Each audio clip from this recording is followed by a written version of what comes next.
Bonjour Anthony Morel. Bonjour. Mais oui, des immeubles entiers chauffés gratuitement grâce à des ordinateurs. Ben oui, on a tous constaté qu'un ordinateur qui mouline, ça chauffe. Donc pourquoi ne pas récupérer cette chaleur pour chauffer des bâtiments? C'est l'idée qu'a eu une start-up qui Fallait s'appelle juste y penser. Fallait juste y penser et le réaliser derrière quand même. Un Carnot Computing qui équipe maintenant certains immeubles à Bordeaux ou encore à Paris.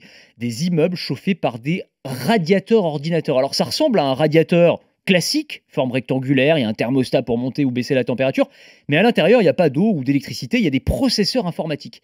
Et en fait, ce radiateur ordinateur, qui est connecté à Internet, il tourne en permanence, et ces ordinateurs, cette puissance de calcul, alors c'est pas vous qui allez l'utiliser, parce que vous n'allez pas avoir besoin de tout ça, évidemment, ce sont des entreprises à distance qui vont s'en servir. Alors ça peut être pour faire de la modélisation 3D, de l'intelligence artificielle, des films d'animation, de la recherche scientifique, des choses qui sont très consommatrices.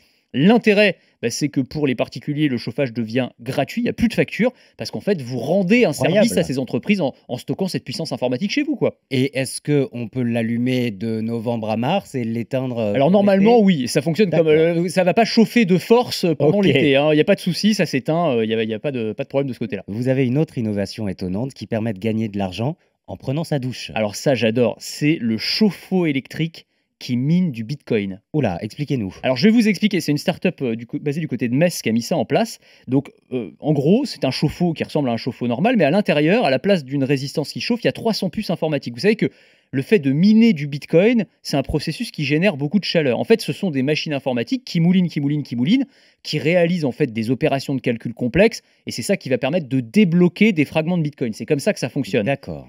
Et ça chauffe très fort. Et donc là, c'est un peu le double effet qui se coule. C'est-à-dire que vous allez faire chauffer votre eau avec cette énergie-là, et puis en même temps, vous allez récupérer des petits fragments de Bitcoin. Donc vous allez gagner de En l'argent. plus, Alors, attention, après, ça dépend évidemment des fluctuations du Bitcoin. Vous savez bien que les crypto-monnaies, c'est très volatile, donc il faut faire très attention à ce qu'on investit. Les créateurs de ce chauffe-eau disent qu'on peut récupérer entre 7 et 50 euros par jour sous forme de Bitcoin. Bon, il Quand faudra même. tester, sachant que le chauffe-eau coûte quand même 15 000 euros, hein. Donc c'est un investissement au départ. Mais vous savez, il y a de plus en plus de Français qui s'intéressent aux cryptos. Il y a 8% des Français qui en ont déjà acheté, donc ça peut être une idée assez intéressante. Est-ce qu'on peut imaginer ça plus largement à l'échelle d'une ville, d'un pays tout entier? Au Canada, il y a une ville de 50 000 habitants qui est la première à avoir adopté le chauffage par Bitcoin. Il y a une centaine de logements et de bâtiments commerciaux qui sont désormais chauffés de cette manière-là, avec la technologie dont je viens de vous parler, mais qui a été déployée à une échelle un petit peu plus large. Et c'est vrai que gagner de l'argent en se chauffant, en ce moment, ça fait plutôt rêver.